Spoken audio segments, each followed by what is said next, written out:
Présidente. Merci à la représentante spéciale Keïta, ainsi qu'à Madame Slente pour leurs exposés d'aujourd'hui. Il est essentiel que le Conseil et la communauté internationale continuent de recevoir des rapports objectifs, crédibles sur la situation catastrophique qui est celle des civils congolais et du personnel de l'ONU dans l'est de la RDC.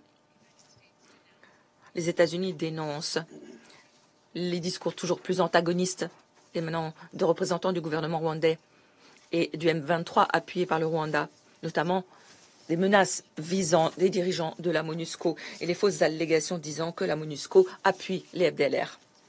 Ces déclarations sont inacceptables et irresponsables, en provenance de le Rwanda en particulier, qui est un grand contributeur au maintien de la paix.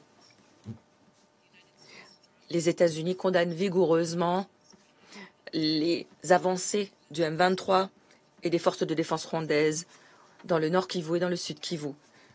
Nous nous félicitons des efforts déployés par toutes les parties dans le cadre du processus CAE-SADC et notamment de l'engagement à parvenir à un cessez-le-feu permanent et sans condition. Cependant, signer des communiqués n'est qu'une première étape. Les appliquer est bien plus compliqué. Nous suivrons de près les actions des parties et sommes déterminés, le cas échéant, à prendre des mesures supplémentaires.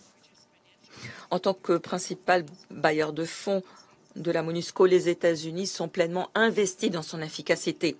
La mission doit être autorisée à se déplacer librement, à exécuter son mandat dans les zones contrôlées par le M23. Nous exigeons que le M23 cesse de faire obstacle à l'action de la MONUSCO et prenne les mesures nécessaires pour ouvrir l'aéroport de Goma sans attendre. Nous sommes conscients du rôle que pourrait jouer la MONUSCO dans le règlement de cette crise grâce à ses compétences, à son mandat, à ses infrastructures. La MONUSCO est parfaitement équipée pour participer à la mise en œuvre d'un cessez-le-feu ou d'une autre solution négociée, comme elle l'a fait à plusieurs reprises tout au long de son histoire. Cependant, en l'absence d'un cessez-le-feu durable ou de garantie de liberté de circulation de la MONUSCO, les troupes de l'ONU ne peuvent pas quitter leur base. Alors que le M23 commet des exactions à Goma, cette situation n'est pas tenable.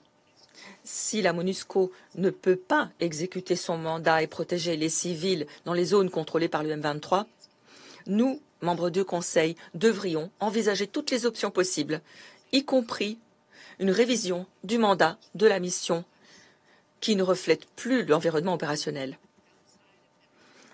En dehors des zones contrôlées par le M23, la MONUSCO apporte une contribution tangible, sauve des vies, participe de la sécurité en RDC au travers de déploiements rapides et en protégeant les civils des groupes armés. Nous exhortons les forces de la RDC et le Rwanda à apaiser la situation, à aider la MONUSCO à protéger les civils, à contrer les attaques des groupes armés et contrer toute menace terroriste.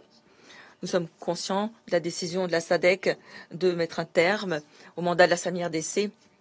Nous rendons hommage aux contingents qui ont perdu la vie sur l'autel de la stabilité dans le pays. Le M23 et les forces rwandaises doivent permettre le retrait sûr et ordonné de la SAMI-RDC et de son matériel. Alors que les processus de paix régionaux se poursuivent, nous soulignons la nécessité d'éviter les doublons dans les efforts déployés. Nous devons utiliser les avantages comparatifs des forums existants, des mécanismes en place,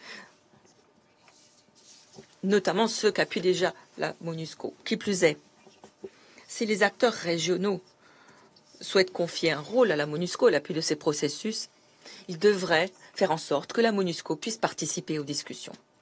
Enfin, 2 mois après que le M23 et les forces rwandaises aient pris Goma, et plus récemment Bukavu et Walikale, nous soulignons la nécessité de maintenir les pressions sur toutes les parties pour qu'elles travaillent de bonne foi en vue d'un règlement diplomatique au conflit dans l'est de la RDC.